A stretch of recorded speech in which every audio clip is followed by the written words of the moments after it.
This is Love Notes, daily devotions from Holy Trinity Lutheran Church. Grace and peace to you.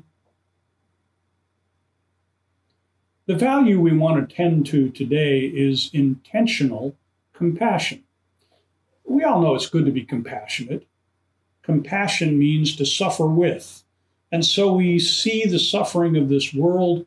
We see the image of a starving child on our TV screen, or that St. Jude's commercial that always comes on. We see the people who are trying to clean up after a disaster, and it pulls on our hearts. And so we suffer a little bit with them, and that calls us to then act in such a way as we might help them. To be compassionate is naturally human. It's part of who we're created to be. The trouble is that compassion sometimes has a limit, especially if we are driven by the images on TV or the latest disaster. We get compassion fatigue pretty easy.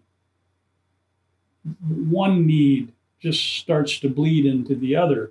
And because we have short attention spans, we jump from one thing to the next, never really making much of a difference.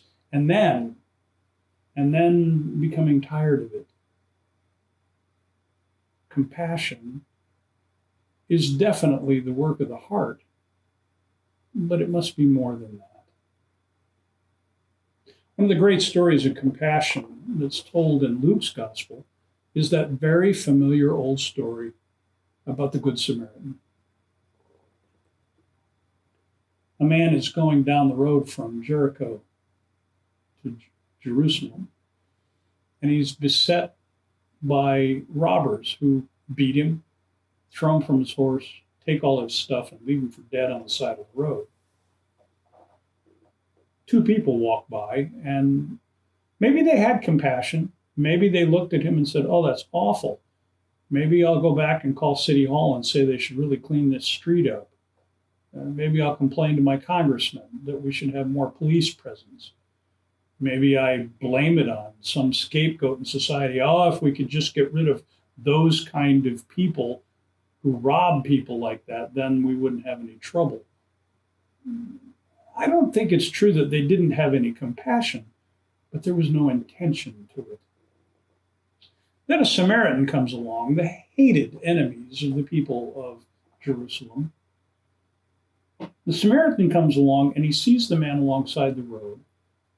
And he gets off his horse and he binds up his wounds. He anoints him with wine and with oil. Then he puts him on his horse and he takes him to the nearest inn. And he pays for whatever it takes to make sure that that man gets stronger, gets well, gets whole, gets healed. He leaves a blank check. His plan is not just for today. His heart is not the only thing that he's thinking about. He thinks about the man's needs and he plans. He's intentional about what he does with his compassion. He's intentional about taking the feelings of pity that he has for the man in the ditch and turning them into an action. That's what intentional compassion does.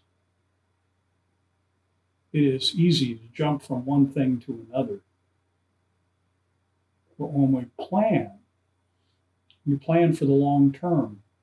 One of the mission partners that we have that I love to work with is Lutheran Disaster Response. Lutheran Disaster Response is well known in the community that helps people after a tornado or a flood or a hurricane.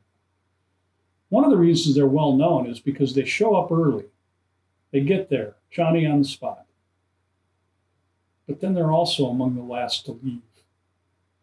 They're still cleaning up from hurricanes that happened years ago, even as new ones come.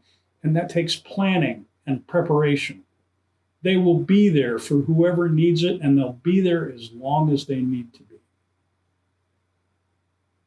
We can think, for instance, that feeding the hungry tugs at our heartstrings and it's something we should do. But it takes intentional compassion to have a food pantry that delivers food week in and week out, year after year, to all those who are in need.